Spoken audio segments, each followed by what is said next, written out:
হাতে যদি 5 মিনিট সময় থাকে আর হঠাৎ করে যদি মিষ্টি খেতে ইচ্ছা করে, তাহলে ঝটপট আর সময় নষ্ট না করে এই রেসিপি বানিয়ে নাও। তো ঘরে থাকা মাত্র কয়েকটা উপকরণ দিয়ে দুর্দান্ত স্বাদের এই রেসিপি আজ আমি তোমাদের সাথে শেয়ার করছি। তো ভিডিওটা প্রথম থেকে শেষ পর্যন্ত দেখতে থাকো।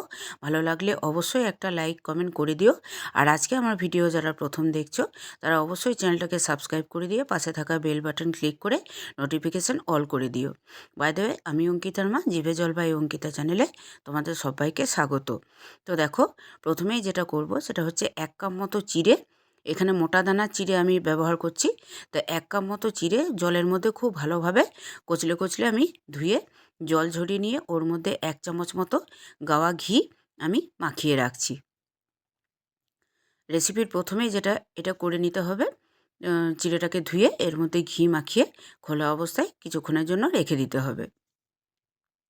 তো রেসিপিটা যেটা করব হচ্ছে চিড়ের অমৃতভোগ।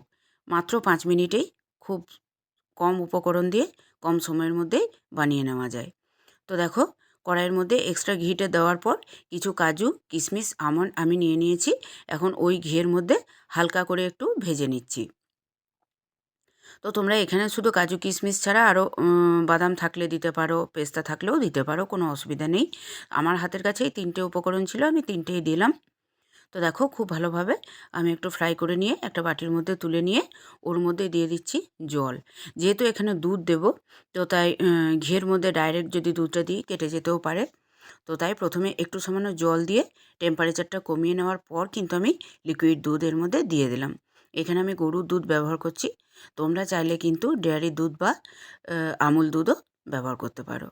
আর এখানে দেখো, 1/2 কাপ মতো আমি নিয়ে নিয়েছি নলেন গুড়। শীতকালে নলেন গুড়ের যে কোনো রেসিপি কিন্তু দুর্দান্ত লাগে। আজকে চিড়ের অমৃতভোগ রেসিপির জন্য এই মাত্র কয়েকটা উপকরণই যথেষ্ট। তো দেখো, দুধটাকে খুব ভালোভাবে আমি ফুটিয়ে ঘন করে নিচ্ছি। আর এখানে যদি তোমরা গুঁড়ো দুধ ব্যবহার করো তাহলে কিন্তু সময়টা কম লাগবে, বেশিক্ষণ ফোটানো লাগবে না। আর এদিকে দেখো, চিড়েটাতে যে ঘি মাখিয়ে রেখেছিলাম কত সুন্দর ঝরঝরে হয়ে গেছে, আর চিড়েটা থেকে কিন্তু খুব সুন্দর একটা সুগন্ধও বেরিয়ে আসছে। দেখো, ফুটন্ত দুধের মধ্যে ঝরঝরে চিড়েটা আমি দিয়ে দিলাম, ঘি মাখিয়ে রাখা চিড়েটা। এখন আঁচটাকে কমিয়ে খুব ভালোভাবে হালকা হাতে নাড়াচাড়া করে নেব।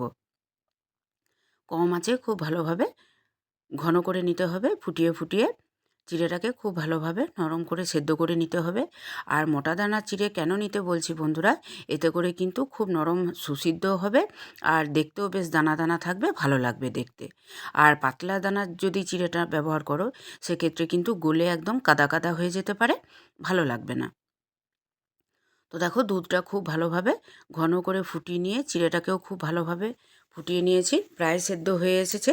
ওর মধ্যে দিয়ে দিলাম ভেজে রাখা কাজু, কিশমিশ, আমন্ড। এর মধ্যে দিয়ে দিলাম, দিয়ে পরে আবারও আঁচটাকে কমিয়ে দেখো এইরকমভাবে, ঠিক যেমনটা ভিডিওতে দেখা যাচ্ছে সেরকমভাবে কিন্তু ফুটিয়ে নিতে হবে আঁচটাকে কমিয়ে।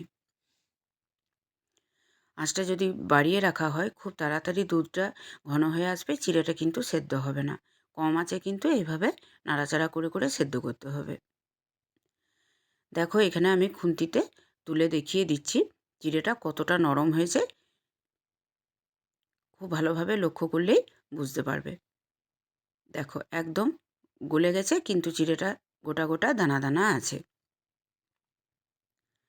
কম আঁচে আবারও খানিকক্ষণ নাড়াচাড়া করে নেওয়ার পর এখানে দিয়ে দিচ্ছি প্রথমেই যে 1/2 কাপ আমি নলেন গুড় বের করে রেখেছিলাম, সেই গুড়টা আমি এর মধ্যে দিয়ে দিচ্ছি।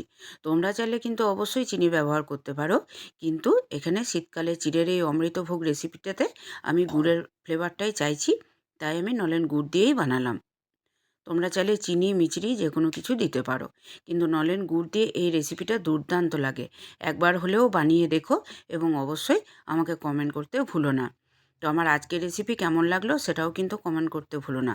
ফিরে আসছি আবার অন্য কোনো দিন অন্য কোনো জিভে জল আনা রেসিপি নিয়ে।